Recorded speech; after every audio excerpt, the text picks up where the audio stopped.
وقف بيع كراسات الشروط بمسابقة الإسكان، المسابقة اللي شغالة دلوقتي لمحدودي ومتوسط الدخل، وأيضا وقف دفع جدية الحجز للشقق دي. إيه التفاصيل بالظبط؟ تعالوا بينا نقول لكم كل التفاصيل، يلا بينا.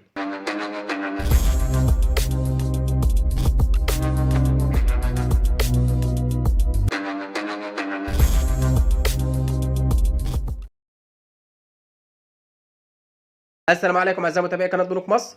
قبل ما نخش في موضوع الحلقه بنستاذن حضراتكم لو بتتفرجوا علينا ولسه مش مشتركين في القناه تنزلوا تشتركوا في القناه وتفعلوا خاصيه الجرس على الكل عشان يوصلكم كل الاحداث والحلقات الجديده خلال الفتره الجايه لانها مهمه جدا. وطبعا اهم حاجه ما تنسوش تدعمونا باللايك على الحلقه. خلونا بقى نخش في موضوع حلقتنا على طول، وده خبر على السريع كده يا جماعه. قلنا نعمل حلقه بسيطه صغيره كده نعرف حضراتكم الخبر عشان الناس تبقى عارفه ايه اللي هيتم، وبرضه عشان الناس ما تقلقش.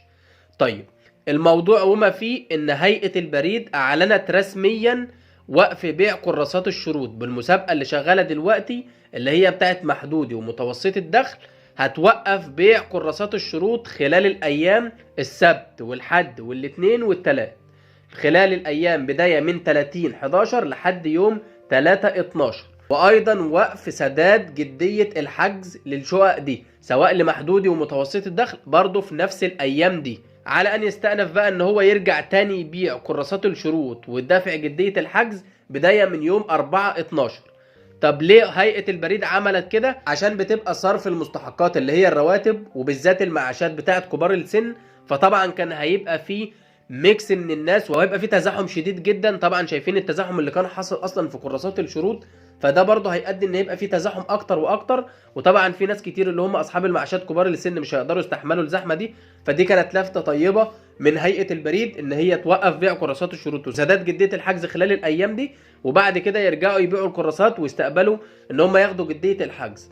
وبرضه هيئة البريد اعلنت عن حاجة مهمة جدا وحاجة كويسة، ان هي مدت الفترة. يعني اخر حاجة لبيع الكراسات ودفع جدية الحجز كان 25/12، فهي خلتها لحد 31/12، نفس الايام اللي هي لغتها دلوقتي زودوها في الاخر. فما تقلقش وما تروحش تشتري خلال الايام دي عشان مش هتلاقي اي مكتب بريد بيبيع الكراسه ولا هياخد منك جديه الحجز. يعني انت لو كنت اشتريت الكراسه قبل كده وهتروح في الفتره دي في فتره الثلاث اربع ايام دول تدفع جديه الحجز، مش هيستقبل منك جديه الحجز عشان ما تروحش على الفاضي. الفتره دي مخصصه للناس اصحاب الرواتب والمعاشات عشان يصرفوا المستحقات بتاعتهم. وبرده زي ما قلنا في حلقه سابقه يا جماعه، بلاش تزاحم. الفترة ممتدة قبل كده لحد 25/12 ودلوقتي بقت لحد 31/12، ومفيش أفضلية في شراء الكراسة. يعني أنت لو اشتريت الكراسة أول يوم ده مش معناه إن أنت مؤكد هتكسب شقة، واللي اشتراها يوم 31/12 خلاص مش هيكسب. لا، مفيش أسبقية في شراء الكراسة. الأسبقية وضحناها والأولوية وضحناها قبل كده، متزوج ويعول عدد أسرة أقل، متزوج ويعول عدد أسرة أكبر، وهكذا.